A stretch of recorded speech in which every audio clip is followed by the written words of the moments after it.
नमस्कार। भारत रंग महोत्सव 2025 माफला शिल्प प्रेजेंट a short drama पंचम वेद।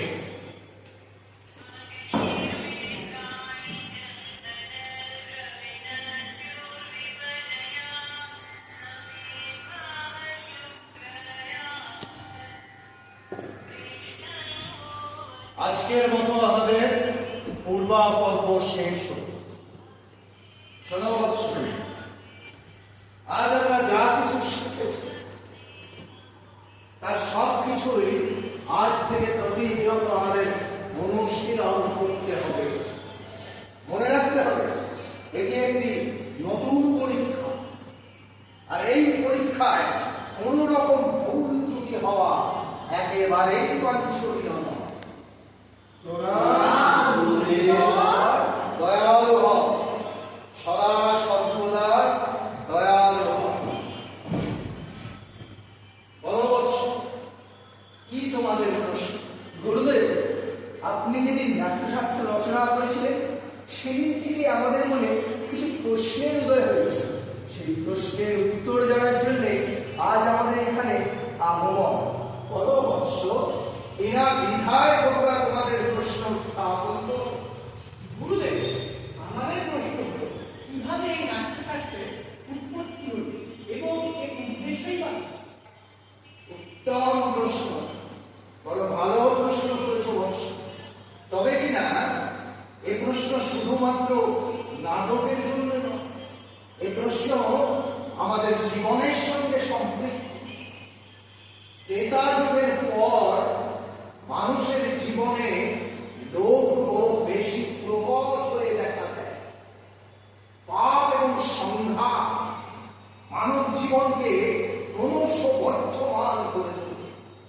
আর সেই কারণে দেবরাজ ইন্দ্র ব্রহ্মার কাছে প্রার্থনা করে এমন একটি মাধ্যম রচনা করতে যা কিনা দৃশ্য শক্তি দিয়ে এবং শ্রবণ শক্তির মাধ্যমে মানব জাতিকে ধর্ম, অর্থ, কাম এবং মোক্ষের পথে চালিত করতে পারে। আর সেই কারণে সৃষ্টি করা হল নাট্যবেদ, যার প্রায়োগিক অর্থ হল নাট্যশাস্ত্র। সাধু সাধু। বিবর, আমরা তো জানি বেদই হলো সকল জ্ঞানের ভাণ্ডার। বিশ্বের সকল রহস্য তো বেদের মধ্যেই লুকিয়ে রয়েছে। তবে নতুন করে পঞ্চম বেদ সৃষ্টি করার কারণ কি? কারণ হলো এই, যাতে করে সকল লোকে আরো সহজভাবে সমস্ত কিছু অনুধাবন করতে পারে। মনে রাখতে হবে, একমাত্র নাটকের মাধ্যমে আমরা সাধারণ মানুষকে শিক্ষা এবং ধর্মের পথে এগিয়ে নিয়ে যেতে পারি। আর সেই কারণে এই শুভ উদ্দেশ্য সম্পন্ন করতে স্বয়ং ব্রহ্মা রচনা করলেন নাট্যবেদ, যার অপর নাম পঞ্চম বেদ। চারটি বেদের সমন্বয় কেবল একটি বেদ, সে কি করে সম্ভব গুরুদেব? একটু যদি ব্যাখ্যা করেন। বেশ, এসো তাহলে।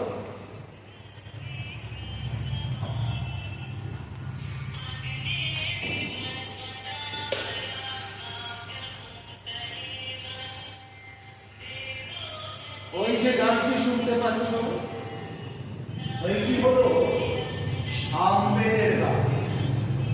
নাটকে গান এলো সামবেদ থেকে, যজুর্বেদ থেকে এলো অভিনয়, আর অথর্ববেদ থেকে এলো রস। এইভাবে প্রত্যেকটি বেদ থেকে কিছু কিছু সংগ্রহ করে তৈরি হলো নাট্যবেদ। গুরুদেব, আমার একটি প্রশ্ন ছিল, যদি অনুমতি পাই তো। বলো, এই তোমার প্রশ্ন। নাটক কি কেবলমাত্র দেবতাদেরই জন্য? তা কেন? নাটক তো সকলে। রাক্ষসেরাও ব্রহ্মার কাছে এই সন্দেহ প্রকাশ করেছিল। নাটক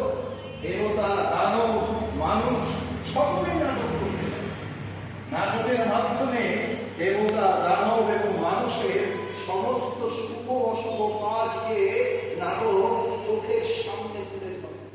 নাটক দুঃখী মানুষকে, পরিশ্রান্ত মানুষকে শ্রম দান করে। এমন কোনো জ্ঞান নেই, এমন কোনো শিল্প নেই যা কিনা নাট্যকলায় পাওয়া যায় না। আশ্চর্য!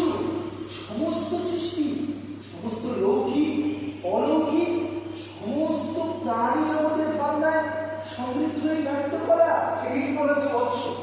নাট্যকলা হলো এমন এক কলা যা কিনা সমস্ত শিল্পকলার উৎস, সমস্ত কলার সংগ্রহ। মুনিবর, তার মানে নাট্যকলা মানুষের জীবনে ততটাই আবশ্যক যতটা আবশ্যক জীবিত থাকার জন্য শ্বাস গ্রহণ করা।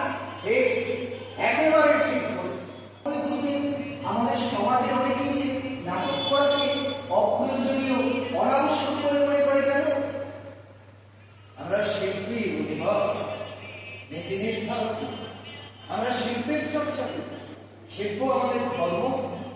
মনে রাখতে হবে, নাটক কেবলমাত্র একটা শিল্প নয়। নাটক হলো সমাজের ধর্ম।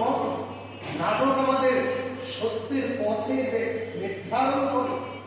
নাটক আমাদের জাত, ধর্ম এবং ভৌগোলিক সীমাকে অতিক্রম করে বিশ্বের দরবারে পৌঁছে দেয়। যথার্থই বলেছেন গুরুদেব। কলাবিহীন সমাজ তো এক প্রকার পশুদেরই সমাজ। ঠিক, ঠিক বলেছে। আর সেই আশাতেই তো আমি নাট্যশাস্ত্র রচনা করেছি, যাতে করে সমস্ত শিল্পকলা, সমস্ত কলা কুশলীদের এই সম্মান প্রদান করে যে সম্মানের কিনা তারা প্রকৃত অধিকারী। আর তাই তো আমি নাট্যশাস্ত্রের নামকরণ করেছি পঞ্চম বেদ। সকল বেদের জ্ঞান পঞ্চম বেদ।